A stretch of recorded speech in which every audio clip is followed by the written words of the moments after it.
Pues muy buenos días. Buenos días para todos. Buenos días. Bienvenidos. Estamos en esta nueva conversación, jueves por la mañana, del Diplomado Internacional de Gerencia de Empresas. A propósito, hemos seguido incorporando matriculaciones nuevas. Después de, ¿cuántos años llevamos? Desde el Ya 7, ¿no? 2020, abril de 2020. No, José Armando. No, eso El fue que diplomado lo no empieza a abrimos. existir desde que usted se Sí. inscribió y lo tomó. Sí, Existía sí, antes. sí. Ah, Claro. O sea, el mundo existía antes de que usted le prestara atención. Vámonos. ¿Qué pasó?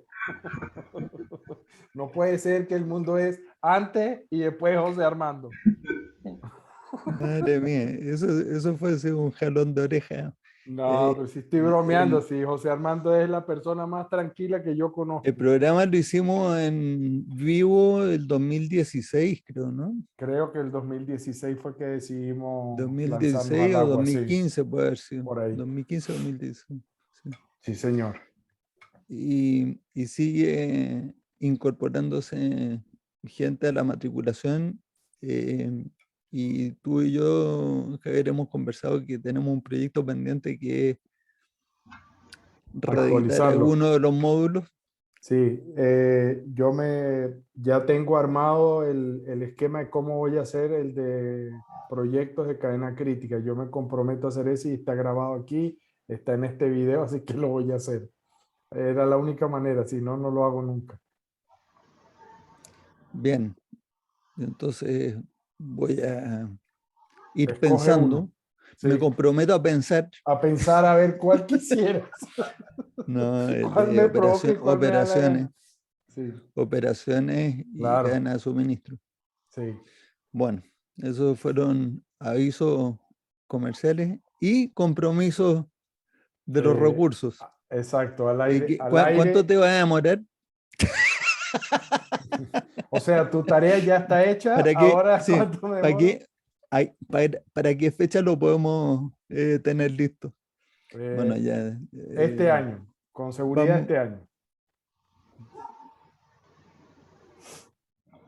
estamos en febrero. Bueno, está bien.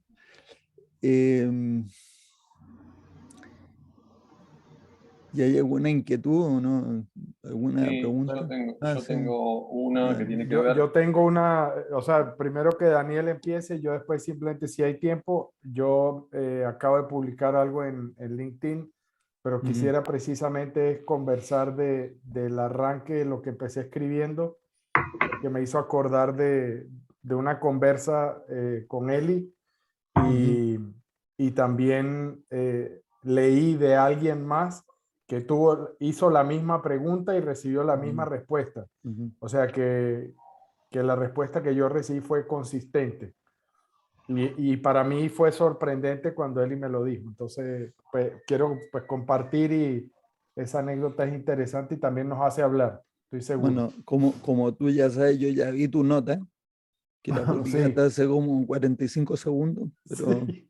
No te demoras nada, yo disparo y ¡pum! Pega en el blanco. a mí no, yo no recuerdo esa conversación que ya vas a comentar, pero sí recuerdo que Eli me comentó a mí que el libro más importante que él había escrito era The Choice o Correcto, la sí, decisión. Pero así bueno, es. Sí, Daniel, esto quedó como el suspenso para después. Claro, para ahora se después. tienen que chupar todo el video. No, mi tema era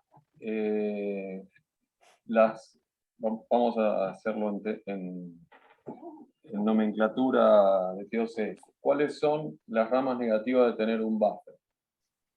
Por ejemplo, en el caso que me ha tocado, una empresa, un caos para administrar la planta, y entonces la solución fue, la solución de distribución, poner el buffer delante de la planta, de tal manera que en poco tiempo, el mismo Eli lo decía, la programación de la producción se hizo mucho más estable y el caos dejó de existir. Y el crecimiento de las ventas empezó hacia arriba, porque el buffer delante de la planta, digamos, lo que hace es desacoplar las ventas de la producción. No, Bueno. perdón, ¿a qué le dices delante? Delante del centro, digamos, un centro O de sea, distribución es a la Antes salida de del la mercado, planta. digamos. amortiguador de producto terminado. Exactamente, exactamente. Ajá. Sí. Bueno, Porque delante para mí era materia prima, estaba tratando de entender. tenés razón. No, es que sí. Daniel estaba parado en la línea y estaba viendo hacia afuera, hacia donde estaba la Exacto. bodega. Exacto.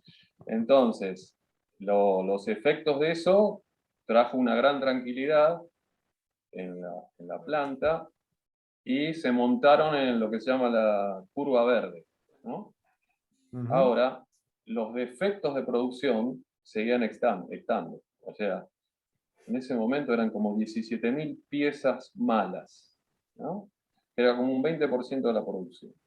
Wow. Y no había ningún incentivo a arreglarlos, porque cuando uno le decía, por ejemplo, había tonterías, como por ejemplo, en la línea de ensamble se perdía mucho tiempo porque se olvidaban de cambiar el papel que envuelve el pallet, y entonces paraban la línea para ir a buscar el papel.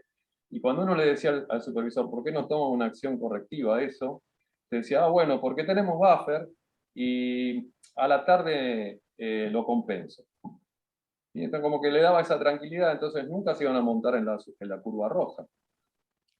Y la pregunta es, ¿cómo hacemos para quebrar esa, digamos, o cuáles serían los indicadores que me permitan decir, no, el buffer es algo que me permite estar tranquilo, pero que lo tengo que tratar de minimizar todo el tiempo, mejorando el lead time de producción, pero para eso tengo que tener algún incentivo, porque los supervisores, de venir del caos a la situación tranquila de que solamente tenían que fabricar lo que se vendía y estaban, digamos, en el mejor de los mundos, nunca tomaban acciones para la mejora. Ese es un poco digamos, es como que el buffer te ayuda por un lado, por otro lado, te subís a la curva verde y te quedás ahí porque ya lo solucioné. Yo te voy a dar después de escuchar mi respuesta, la respuesta me está bombardeando en la cabeza es que el buffer no tiene nada que ver con eso. Eso no es culpa del buffer. El buffer es una herramienta, es un mecanismo. Eso es culpa de la gerencia o responsabilidad de la gerencia. Entonces el incentivo lo tiene que poner para empezar el liderazgo de la gerencia. Entonces si la gerencia y los directores de la empresa no están con el ejemplo, demostrando que realmente están entrando en un proceso de mejora continua, pues lo que hicieron fue instalar un mecanismo para entrar en la curva verde y quedarse ahí per sécula. O sea, Eli lo llamaba, ahora estamos felices porque estamos en un nivel más alto de estancamiento. Exactamente, sí, es exactamente eso. O sea, su problema era que la planta era un caos y, digamos, la situación, al haber hecho ese cambio, les dio tranquilidad. Las ventas subieron, por supuesto, porque ya no había faltantes ni sobrantes. Sí. Y con eso es como que se conformaron. Y Y la hicimos, no tenemos que hacer nada más. Entonces, sí, Eli llamaba eso digamos, conversando algunas veces, parte de la gran preocupación era que somos muy, para mí eso es inercia, ¿sí? Es otro, por eso he hablado de otro nivel más alto de estancamiento, la inercia es muy buena cuando nos ayuda a mantener el mínimo esfuerzo con el máximo resultado, pero también es una fuerza que tenemos que ir colocando cuando nos ayuda. Si no, entramos en esa lógica de lo que llamamos la zona de comodidad o de confort y nos quedamos estancados ahí. Entonces, pues, por eso dije que al final, para mí, esa anécdota es un tema que parte desde la cabeza de la estructura. A lo que me refiero es, ¿tenemos alguna herramienta como para cambiar la actitud? Sí, se llama,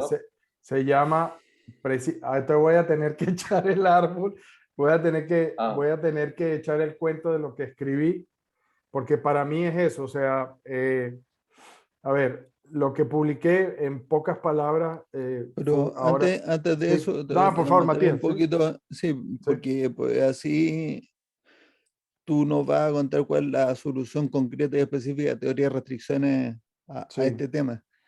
Cuando empezaste a hablar de eso, de los incentivos, da la impresión de que uno pone, no sé, una penalidad si tienes demasiado productos defectuosos, ese tipo de incentivos, ¿cierto? Y me vino a la mente eh, lo que escribió en Drive Dan Pink ya hace ujú, muchos años, y en la misma dirección está Simon Sinek y varios otros, y el mismo Eli, porque ya cuando tú cuentas el cuento, entonces nos va a decir cómo engrana todo eso, donde dice que a la gente no hace falta motivarla, ya vienen motivados. Lo que hay que hacer es no desmotivarla, eso en primer lugar, no desmotivarla. Y lo que más le motiva a las personas son tres cosas: tener un sentido de propósito, o sea, tener saber que están trabajando para algo, no solamente para ganarse un sueldo, pero a quien le importa el resto de lo que se haga, sino que mira para atrás y ve que a lo largo de los años ha hecho algo y está orgulloso de eso. Es un propósito que está cumpliendo. Y además tener alguna autonomía, que no es solamente un tomador de instrucciones como un robot, sino que también pues confían en sus talentos para poder ir haciendo cosas. Y en ahí mismo, entonces, para poder crecer dentro de la empresa, parte también de lo que decía Frederick Taylor hace más de 100 años, el propósito de la gerencia científica es, en segundo lugar, la máxima prosperidad del empleado, entendiéndose como máxima prosperidad al punto donde se le permite al empleador lograr el, el máximo desarrollo de todas sus potencialidades, de todas exacto. sus habilidades. Y entonces ahí ese tercer elemento de motivación que menciona Dan Pink es esa satisfacción que proviene de ser mejor, cada vez mejor en lo que uno hace. Entonces, Sí, cuando tú tienes personas que tienen esas tres cosas, o sea, tienes que tener la atmósfera, el ambiente dentro de la empresa para que esas tres cosas funcionen. O sea, el propósito hay que comunicarlo, es parte de lo de la gerencia. Y las otras dos son espacios que se dejan para que vaya. Entonces, cuando tú tienes gente así, a mí me sorprendería mucho escuchar a alguien que diga, no, pero sí que importa, igual tenemos buffer, da lo mismo. Levante la alfombra y barra por debajo de la alfombra la basura, aquí eso no, es muy raro, eso, ¿no? El- ¿Usted en su casa hace eso? ¿Cuánto tiempo pasa antes de que está viviendo arriba de una montaña de basura? Bueno, así que tenemos una solución para eso, ¿cierto, Javier? creo que sí. Y es de las más difíciles de poner en práctica, creo yo. Pero yo tengo que concordar que para mí es la más potente. De hecho, Matías y yo nunca hemos dejado de seguirle dando vueltas a la herramienta y utilizarla cada vez que podemos para ir afinando nuestro entendimiento. Pero antes de compartir la anécdota, Daniel, eh, volviendo a reflexionar de otra forma o decirlo de otra manera, yo creo que realmente ahí o sea, fíjate que todas las soluciones de teoría de restricciones, uno coloca la solución técnica, llamámoslo así, la solución dura, y uno obtiene los resultados. Eh, y leía y en otro post que hice la semana pasada, decía que Eli escribía en la introducción de este libro, ¿sí? Que es qué es eso de teoría de restricciones y cómo implementarlo. ¿Sí? Escribí la introducción ya después en el año 90 por ahí, 92, después que ya la meta tenía varios años, decía, es que la meta no resolvió el problema. Sí, mejora el desempeño y todo, pero después de un tiempo el desempeño, adivina qué decía, se estanca, ¿sí? O empieza a decrecer. Y entonces lo que dice que no es suficiente el hecho de la mejora y colocar la solución dura, que realmente lo que hacía falta es que las personas aprendieran a retar los paradigmas, a pensar y por tanto empieza a pensar en otras cosas o necesita otro elemento. Y que la solución o la dirección que propone en ese libro dice, tenemos que enseñarle a las personas a inventar por su propia cuenta las soluciones que necesitan. Y subrayado así, dice, la única forma de que las empresas son capaces de entrar en la curva roja y mantenerse ahí es decidir que la empresa va a entrar en un proceso de mejora continua. Es decir, que cada vez que yo cambio algo en la empresa, algo se descuadra de lo antiguo, ¿sí? O sea, ya queda siendo irrelevante. Entonces, por ejemplo, usando el ejemplo que pusiste, si coloco el buffer, les da una estabilidad fenomenal a las operaciones. Entonces, lo que decía Matías y lo que estamos comentando, ¿nos vamos a quedar así tan tranquilos? No, eso nos acaba de abrir un mundo de oportunidades. ¿Qué estamos esperando? Que no capitalizamos sobre eso. Es decir, sigamos mejorando, ahora decidamos cómo aligerar aún más la operación para que ese nivel de inventario, que es el precio que estamos pagando, ¿sí? Por lo que decías tú, ¿cuánto cuesta, no? ¿Es bueno, es malo? Es plata que decido tener ahí simplemente para dar el servicio, pero además tengo el beneficio de la estabilidad de la operación. Pero eso no quiere decir que sea bueno de ahí para adelante o la sostenibilidad o la competitividad de la empresa. Para sostenerla en el futuro tengo que, ¿por qué quiero acortar el lead time? ¿Por qué quiero ser más rápido? ¿Por qué quiero tener menos defectos? Claro, para poder reducir ese inventario o para poder aumentar las ventas con ese mismo inventario mucho más, ¿ya? Entonces, para mí eso habla de esa lógica de la mejora continua, que cada vez lo podemos hacer mejor, mejor, mejor, y eso no quiere decir que todo va a ser perfecto, sino que tenemos esa inquietud de que hay cosas que hay que ir apuntalando, apretar tuercas, quitar aquí, poner allá. Esa es la inquietud que creo que tiene que haber en la gerencia, ¿ya?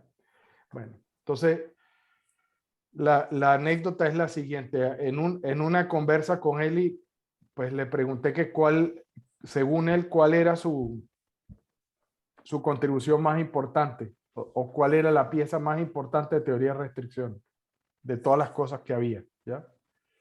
Y su respuesta a mí me sorprendió porque yo pues no lo tenía ni pendiente. Y es una de las últimas cosas que yo diría que hizo así más o menos en grande, que es el árbol de estrategia y táctica, ¿ya?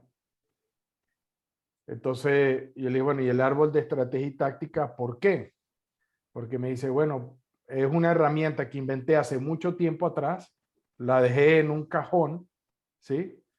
Y cuando nosotros en Goldratt estuvimos metidos en problemas porque los proyectos no estaban saliendo bien y además eran los proyectos que yo dije que teníamos que hacer, porque yo desde el año de finales de los 90 y principios de los 2000 empecé a insistir y estoy hablando como él, ¿no?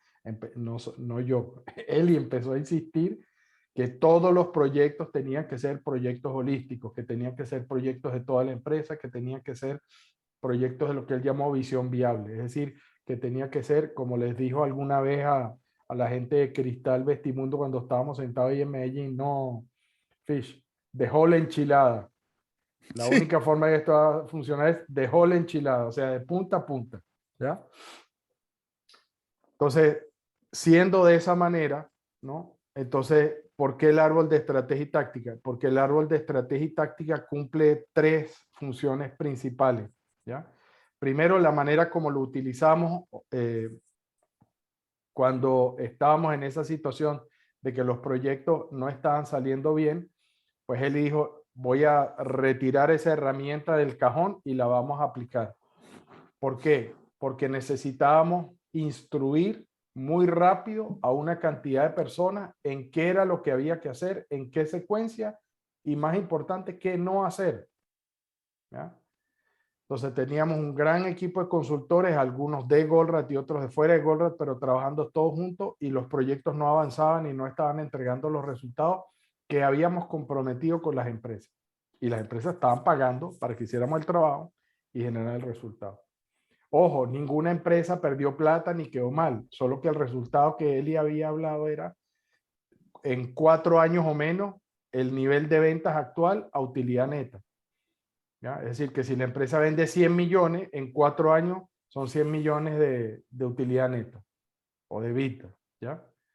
Para aligerarme un poco la carga. Pero entonces resulta que para hacer eso, ¿no? Hay que multiplicar el crecimiento de la empresa año a año a una velocidad pavorosa, ¿no? O la empresa es demasiado chica, ¿no?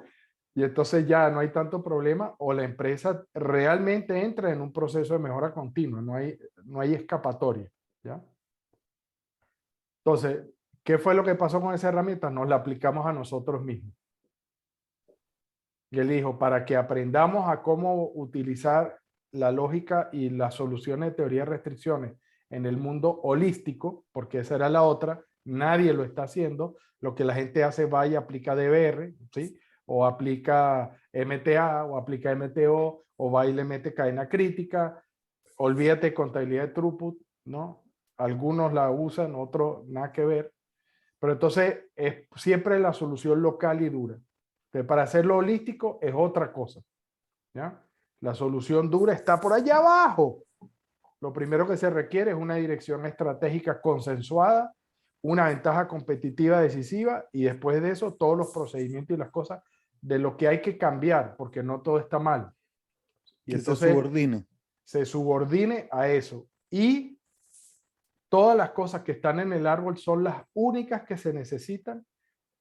Es decir, no solo son necesarias, sino que son suficientes para lograr el éxito de esa estrategia o de ese cambio o de ese crecimiento de la empresa. Entonces, una de las cosas que a mí más me sorprendió, y estoy hablando en el año 2006, 2007, ¿sí?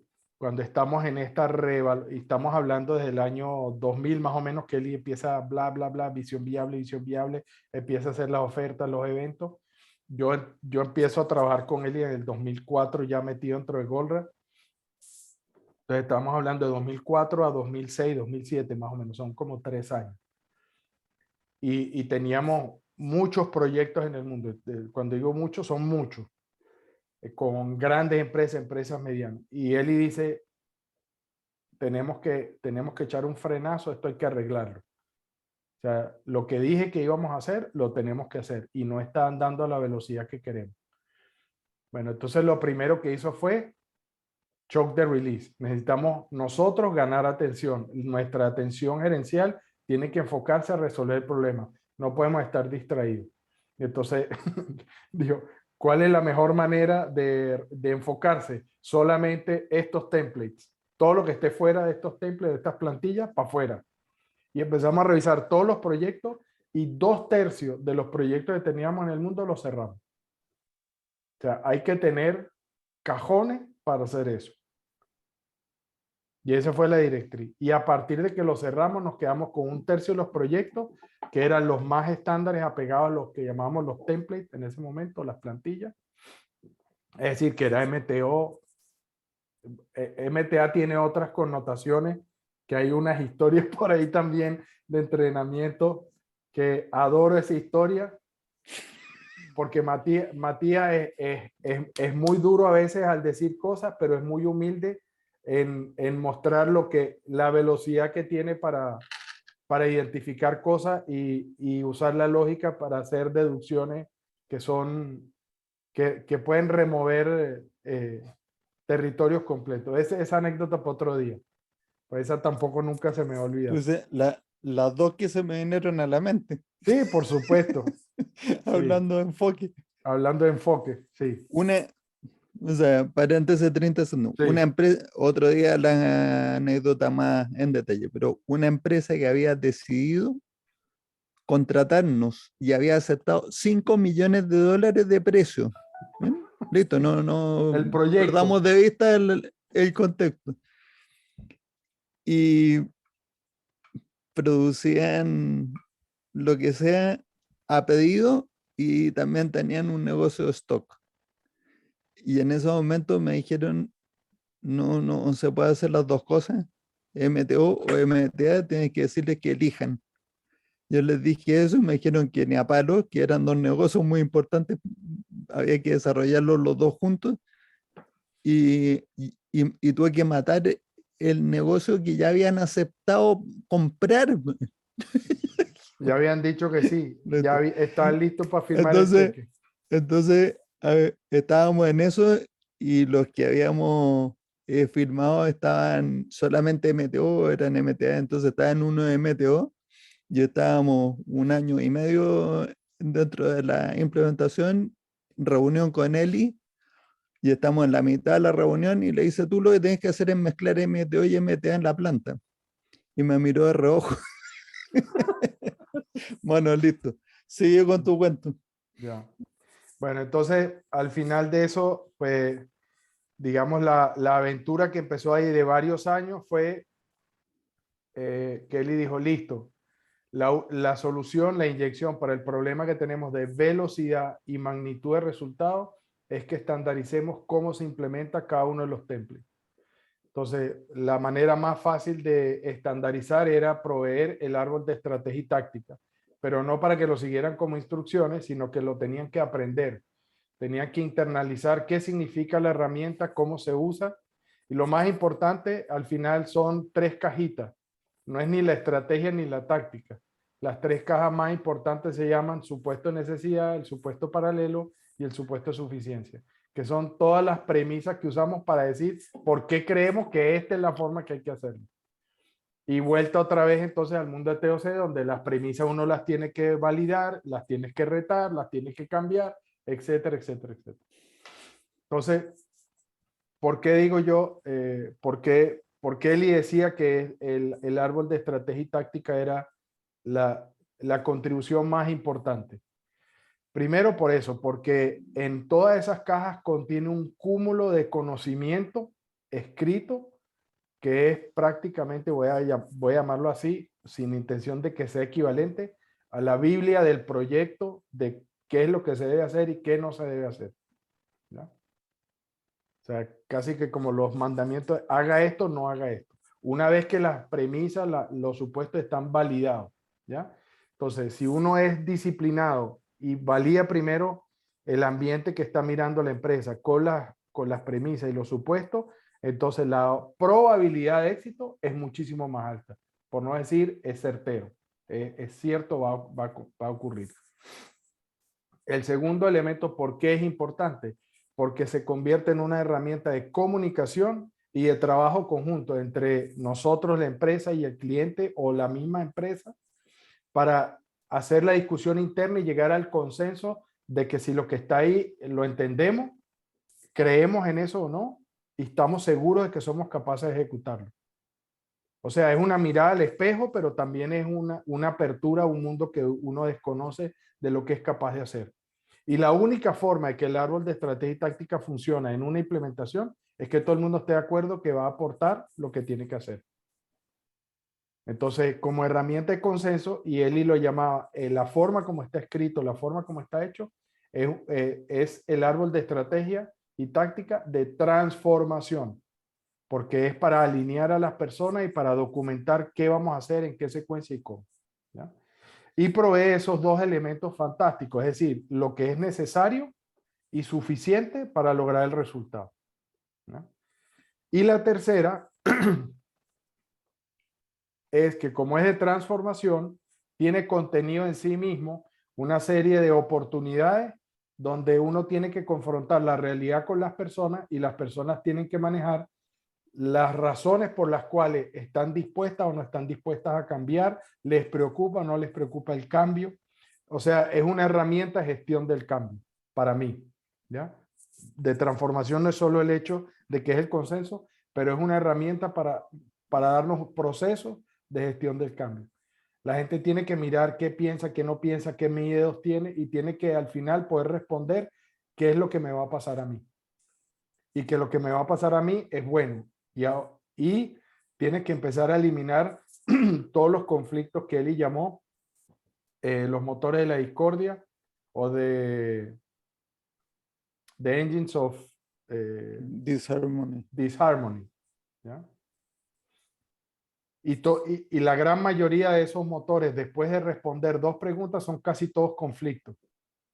Pero ya no son conflictos genéricos desde el punto de vista del el que resuelve la solución de operación, el que resuelve la solución de cadena crítica, el que resuelve la solución de distribución, sino que son los conflictos que se generan desde el punto de vista de la estructura jerárquica de la empresa, de cómo yo decido darle autoridad y responsabilidad a las personas para que hagan lo que tienen que hacer. O sea, empieza a retar paradigmas y en el video que Matías siempre le estimula a la gente que vea, que es el de 1 hora y media de Eli hablando en Baltimore, Eli ahí reconoce que de soft stuff, o sea, las cosas blandas de las personas, la gestión del cambio, el desarrollo, lo que decía de Dan Pink, la autonomía, la maestría, esas competencias, es lo más importante.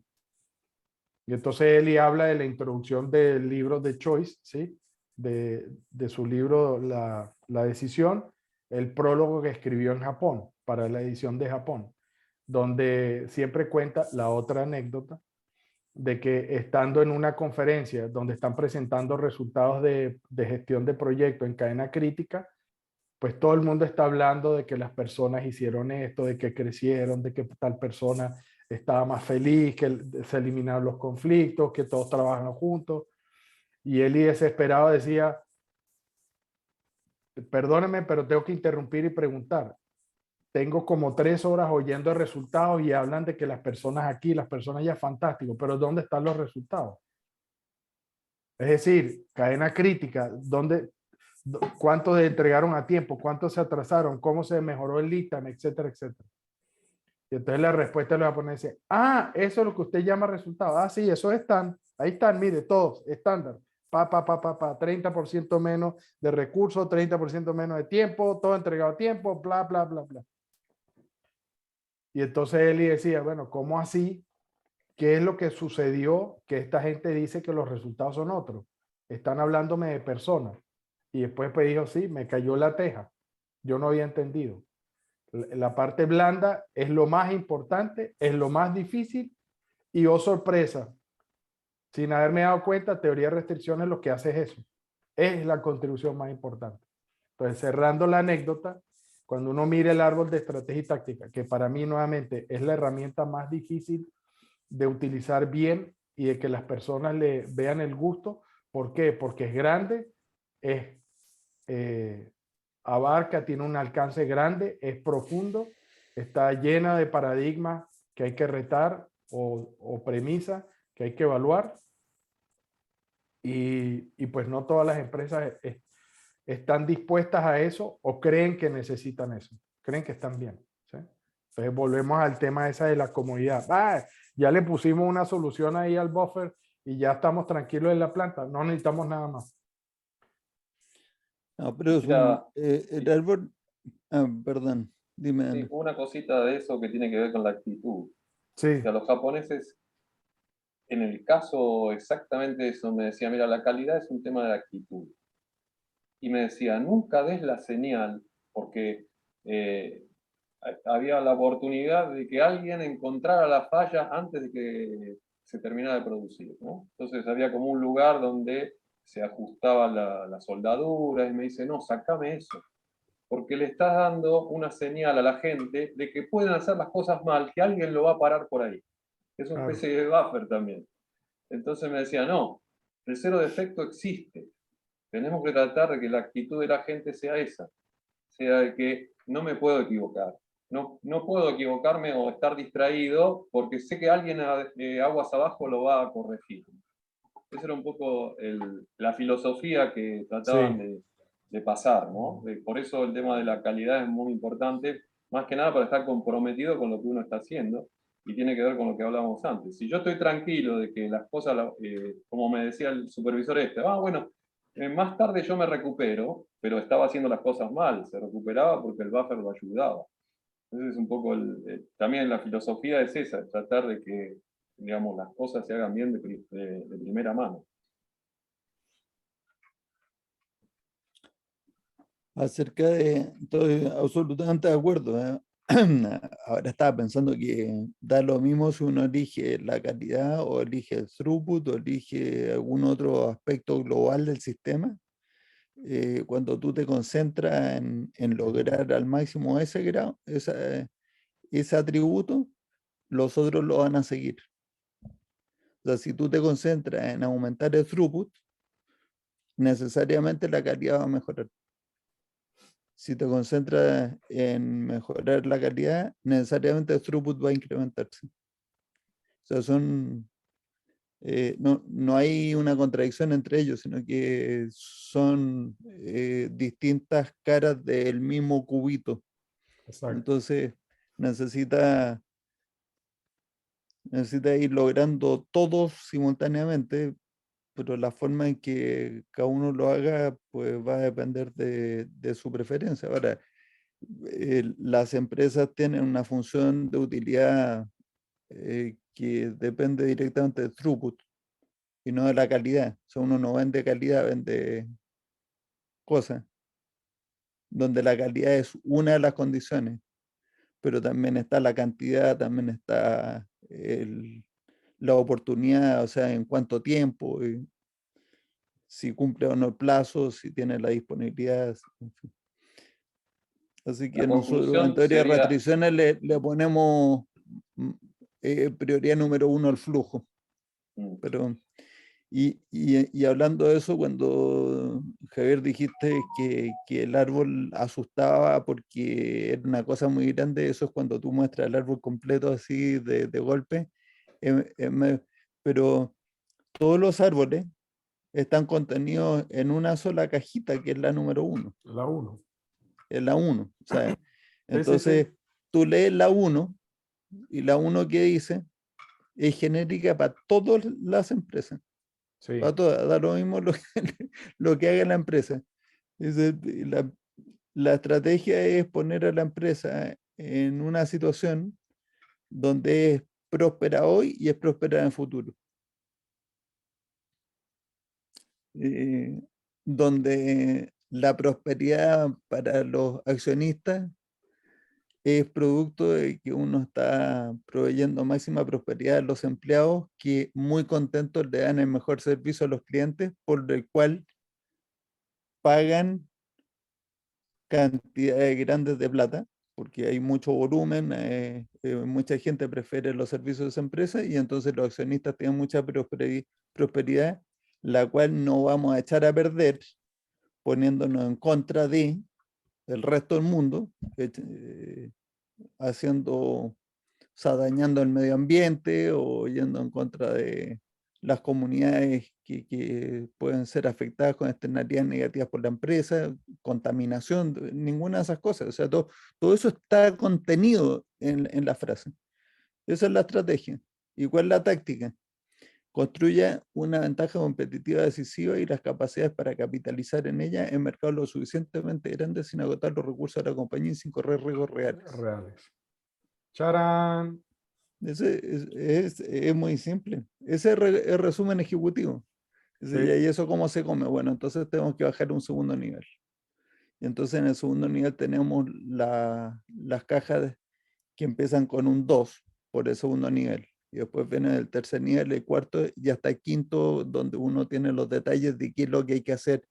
Y entonces ahí tienes todo un conjunto. Pero en el segundo nivel, una de las cosas que yo también he aprendido es si uno no puede poner una caja que tenga una vigencia de décadas, probablemente no vale la pena ni siquiera enfocarse en eso. Ahí es donde van las ventajas, es donde uno construye las diferenciaciones. sí. Entonces, nuestras plantillas, por ejemplo, cuando uno va a hablar con una fábrica que produce a pedido, ¿no? Nuestra plantilla dice en la caja número 2, pues yo parto de la base, una de las cosas que no dijiste, pero que siempre le repetimos a los clientes, en el árbol no está escrito todo lo que usted tiene que hacer en el día a día, Ah, claro. porque partimos de la base que hay cosas que no hay que cambiar. Exacto. Usted ya es una empresa y se supone que tiene algún grado de éxito. ¿Sí? Y muchas veces me dicen, oye, pero aquí no hay nada que hable de cómo manejamos las materias primas, y entonces yo le digo, sí, pues yo parto de la base y que por lo menos eso sí lo hacen bien. Suficientemente bien, no necesito que sea perfecto.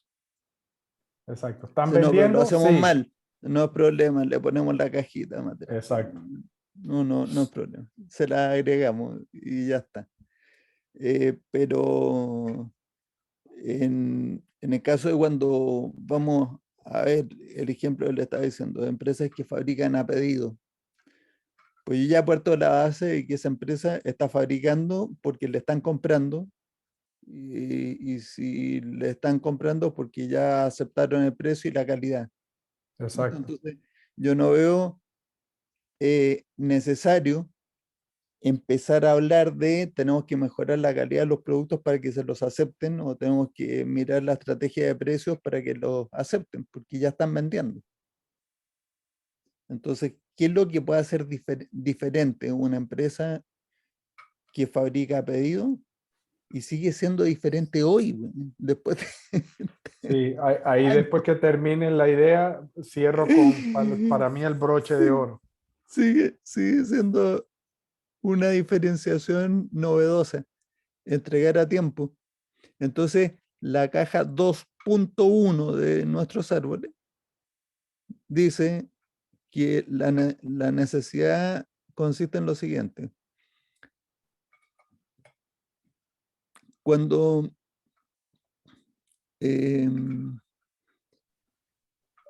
la entrega de los proveedores y nuestra empresa a la que le estamos haciendo el árbol es un proveedor para el mercado, ¿no es cierto? La entrega de los proveedores es notoriamente mala.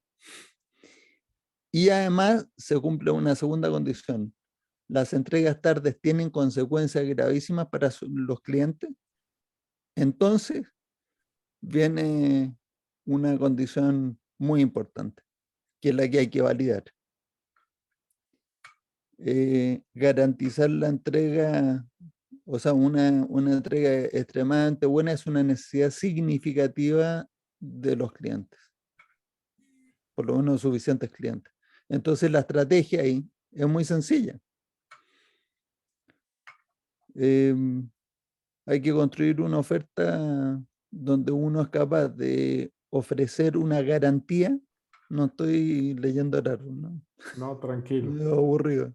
No, Pero hay que ofrecer una garantía, que uno va a entregar a tiempo y ser capaz de entregar a tiempo en más del 90%, o sea, 99% de las veces. O sea, casi 100% de las veces. Y cuando uno se atrasa por muy poquito. Entonces ahí la táctica es ya, perfecto, aquí le dice usted garantía. O sea, prometer es gratis. Entonces garantía es que uno le ofrece al cliente, al posible cliente, una multa, la mínima posible, pero que convenza al cliente de que uno va en serio. La mínima posible porque no tiene ningún sentido de exponer a la empresa a más riesgo del necesario. ¿Para qué? Entonces, ¿en qué consiste la mínima posible? Es esa multa que uno no estaría dispuesto a ofrecer ni a palos si no tuviera una alta seguridad de cumplir con la promesa que está haciendo. Lo cual le va a pasar a los competidores. Si los competidores no tienen esta habilidad de entregar 100% a tiempo todas las veces que promete una fecha, entonces no van a ofrecer la multa. Y la multa es el momento de la verdad, es cuando uno ofrece la multa, le está diciendo al cliente, yo voy en serio. O sea, yo no solamente estoy prometiendo la fecha, sino que también, o sea, estoy demostrando que voy en serio con la fecha que estoy prometiendo. ¿Cuál es el efecto de eso? Entonces, la multa jamás es para compensarle ningún daño que uno le pueda provocar con el atraso. Eso es imposible. Es imposible, porque muchas veces el daño que uno le provoca a alguien con una semana de atraso, por ejemplo, superan 10 veces el valor de la orden. Correcto. O sea, ¿cuál es la multa que tenemos que pagar ahí? No, no se puede. Entonces, no es para compensar nada, sino que es para que cuando el cliente recibe nuestra oferta, dice, déjame pensarlo.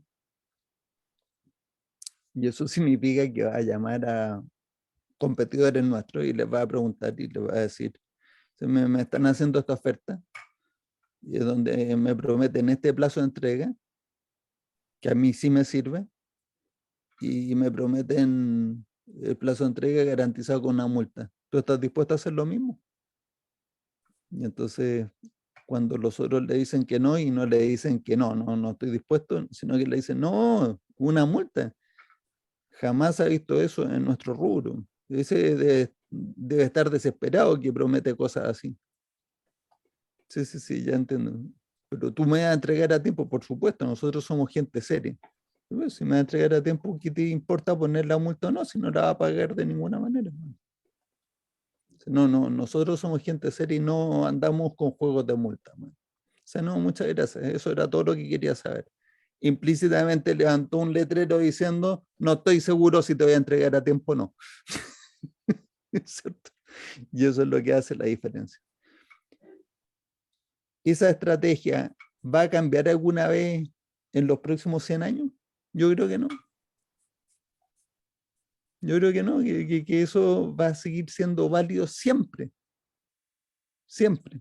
Que uno manda a hacer cosas que no se pueden conseguir de entrega inmediata. Ahora, ¿cuándo va a cambiar eso? Cuando el ítem de producción, por alguna razón que yo en este momento desconozco, pero que veo posible en el futuro que pueda ocurrir, se pueda reducir a tiempos que ya no provocan ningún problema. Sin embargo, a pesar de que el ítem de producción de una orden pueda reducirse mucho, cuando uno es exitoso, lo que está haciendo es construir una cola de órdenes de producción. Por lo tanto, igual va a tener que prometer un plazo. La habilidad de prever cuál es la fecha con alta probabilidad de entregar y que sea aceptable para los clientes es una cosa que muy pocas empresas en el mundo tienen. Esa habilidad no la tiene casi ninguna empresa. O sea, no casi ninguna, pero es un porcentaje bajo. Todos clientes nuestros. Bueno, todos nuestros clientes y algunos que no son clientes, pero que han entendido cómo utilizar los amortiguadores de tiempo y el control de carga. ¿Y cuál es el broche de oro? El broche de oro es que pues publiqué esa nota refiriéndome a Plastigome, que Claro. fue la primera compañía que se animó a hacer el programa de visión viable en el 2006. ¿Ya? Recuerdo que Julio Fiallo, que trabajaba en la parte de operaciones, y Javier Gómez, el fundador y director de la empresa, estuvieron con nosotros, si no me equivoco, en el 2005 en Bogotá, con él. Sí. Y ahí tomaron la decisión, solo que del 2005 al 2006 se demoraron un año en decidir y negociar hasta que finalmente empezamos el 2006. Eso es todo Javier Gómez. Javier Gómez Sí. se toma su tiempo. Sí, Javier tiene su ritmo, pero lo interesante es que el 2006 hasta la fecha que estamos en el 2021, ahí hablando con Javier, nos comentaba o me comentaba que ya va por la tercera ronda de inversión fuerte en más máquinas, es decir, que es el tercer salto de escala de capacidad productiva, y que más o menos así, si uno toma esos años, del 2006 al 2021, son 15 años, como cada 5 años, una escala, ¿cierto? Y no solo escala de capacidad, sino escala porque está vendiendo más, tiene más rentabilidad, etc. Sí, bueno. Y entonces le dije, bueno, ¿y a qué atribuyes que tienes 15 años? Y me dice, Me dice, no, es que justamente ayer estábamos con el equipo y estábamos dándole otra lectura al árbol de estrategia y táctica. Casi se me derritió el corazón cuando escuché eso. Yo dije, no puede ser. Javier, que era tan duro, que era tan difícil, que me costó tanto implantar la cultura de que abriéramos el árbol, lo revisáramos, hiciéramos una auditoría, cosa que fuimos haciendo de a poco después a través de los años. Recuerdo una vez que se lanzó y agarró a sus 2, 3 personas clave y se fueron hasta Israel y ahí estuvimos sentados revisando todo lo que estaban haciendo. Inclusive llegó Eli y Javier, por supuesto, estaba feliz porque Eli no hacía sino agarrarle los cachetes y decirle que lo quería mucho, ¿no? O sea, una empresa así pequeñita de Ecuador haciendo todas esas cosas. Y entonces al final, pues Javier me escribe, no, es que la verdad que estos años han sido fantásticos, seguimos trabajando con el árbol, etcétera. Y él te pone, thanks God, thanks to Eli, and the S&T. Ya ese era el broche, bro. Cuando me dijo que estaban en esa, la verdad que ahí dije, mano, esta broma, esta cuestión es poderosísima. O sea que Poderosísima. tenemos que... Pancho va a hacer un video de plástico, ¿verdad, Pancho? Pero uno bueno. Ya estoy siguiendo el curso de filmación, Javi, para poder hacerlo bien. Es que en un viaje, Pancho, una a reflexión sobre Guayaquil, hicimos todo para que pudiéramos filmar y toda la gente lo recibieron en Plastigome y salió borrosa la filmación, ¿no? Con poca luz, ¿no? ¿Para qué te cuento? Pero lo bueno es que tenemos el material de aprendizaje ahí. una pregunta que quizá la dejamos para la próxima, y es que ustedes se llevó mucho tiempo, digamos, que cambiarle la cabeza a la dirección, ¿no? Y supongo que eso también sería para los mandos medios. ¿Ustedes cómo manejan cuando ahí empieza a haber cambios? Como puede ser que te cambie un CEO y que no tenga esta filosofía. O los mandos medios, es todo un problema porque No, si ni te siquiera cambia... entiende, ni siquiera entiende lo que están haciendo. Sí. Y bueno, ¿cómo sería la estrategia? Podríamos armar una estrategia de capacitación permanente a la gente para que no pierda, digamos, el objetivo. Bueno, si te cambias al CEO, tiene que ser que la junta directiva tiene la intención de, si contratan a otro CEO, el CEO tiene que aceptar que en esa empresa hay cierta cultura organizacional que incluye pensamiento sistémico, que incluye la aplicación de pensamiento sistémico con teoría de restricciones y que tiene un árbol de estrategia y táctica. Así como cuando entra a una empresa y le dicen, mira, aquí está la misión y la visión de esta empresa. ¿Cierto? Es raro que el CEO lo primero que haga es, diga, vamos a cambiar la misión y la visión, porque la junta directiva desea ver su momento. Aquí, usted viene aquí a administrar la empresa, no a hacernos una desde cero, con aires refundacionales.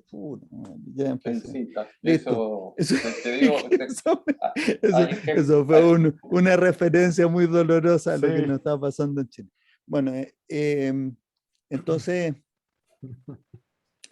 ¿qué es lo que yo creo? Creo que hay que seguir el ejemplo de Más Capital en México, Oaxaca, que tienen una cosa que la llamaron la Universidad Más Capital.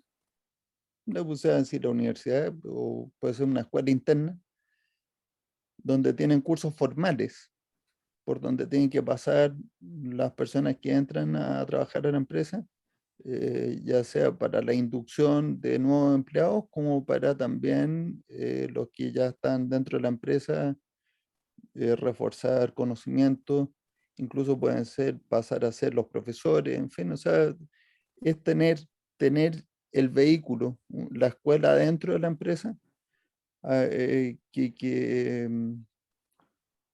que contrarreste el efecto que tienen las universidades reales. Perdón, ¿dije eso en voz alta? Bueno, Sí. que te conserven todo el cuerpo de conocimiento que está probando ser exitoso dentro de la empresa para que no se eche a perder. Sí. Yo, DIS, que fue comprada por Walmart, perdón, sí, DIS está bien. tenía una escuela de gestión. Ahora no, nada que ver con teoría de restricción, pero tenía su escuela de gestión. Y entonces, una organización que tiene cientos de empleados, miles de empleados, eh, cada uno tenía su programa de desarrollo dentro de la empresa y tomaba cursos allá dentro de esa escuela de gestión. Entonces, además de su trabajo, tenían los cursos que pronto les liberaron un día en la semana para ir a las clases, hacer los trabajos, lo que sea, o vespertino. Entonces yo recomiendo eso, recomiendo que haya una escuela interna que sirva para el entrenamiento continuo y para la inducción de nuevas personas.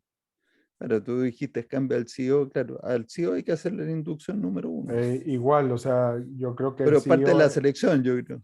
sí, el CEO es una persona más, no es el que viene Yo sé, pero no, yo entiendo, es es la el que cabeza es de, responsable sí, de sí, articular todo. correcto, no, sí estoy de acuerdo, pero lo que me refiero es que cuando la empresa ya existe y tiene una cultura, tiene una forma de hacer las cosas, a menos que venga el CEO, es para cambiar la cultura, tiene que entender también qué va a cambiar y nuevamente para qué y cómo y asegurar que eso quede estructurado, como dice Matías, en los procesos de cómo las personas se forman dentro de la empresa para entender todo aquello que no es la técnica, sino todo aquello que es quiénes somos y cómo nos comportamos con este nombre o ese logo que uno lleva en la camisa, en el uniforme. ¿Sí? Eso es lo que... Bueno, mira, yo creo que hoy hemos ido como a ciertas profundidades y y aquí no es ningún compromiso, yo no estoy prometiendo nada, bien, pero yo creo, Javier, que deberíamos de em, rescatar varias cosas que hemos hecho a lo largo del tiempo. Sí, Para empezar, instrucciones de cómo se escribe. El árbol de estrategia y táctica es una herramienta de comunicación, sincronización y enfoque. Esas son las tres cosas que logra. Y entonces hay que aprender a leerlo primero y después de que uno ya sabe cómo se hacen las cosas, puede aprender a escribirlo y así lo puede seguir manteniendo dentro de la empresa. Pero aparte de eso, entonces tenemos otra cosa que se llama el proceso de nivel 6. ujú. En Gorrat siempre somos unos genios para los nombres, eso porque nivel 6. Porque los árboles de estrategia y táctica Terminan en 5. en general, terminan en el nivel 5. Yo he visto algunos escritos a nivel 6 y nivel 7 y no me parecieron adecuados. Entonces yo digo, incluso eso en el nivel 5 estoy bien. Pero el proceso de nivel 6 es un proceso que tiene componentes de esos talleres que hacíamos hace años y que tal vez deberíamos de o sea, reflotar Sí. de habilidades gerenciales. O sea que tenemos bastante materia ahí por delante. O sea, Remozar el trabajo no falta, dije, eso es sí, exacto. ¿no? Vamos a empezar por ir Lo, reformulando el dije lo y importante también después es tener lanzamos el algo de segundo. trabajo facturable. Sí, sí, ya lo sé. Ya viene, ya viene. Del otro tengo mucho. Sí, Bueno, está muy del bien. gratis tenemos de sobra. Sí. Muchísimas gracias. Estuvo muy interesante. Muchas gracias. Gracias Para por la las próxima preguntas, Daniel, semana siempre estimulantes, siempre Gracias a ten- estimulantes. ustedes. tendremos Gracias. alguna otra cosa más. Gracias, Armando, un abrazo. Muy buena semana Adiós. para todos. Igual, un Bueno, Igualmente, abrazo. que la buen Chao, fin pasen de muy chao. semana. bien. Un abrazo. Adiós.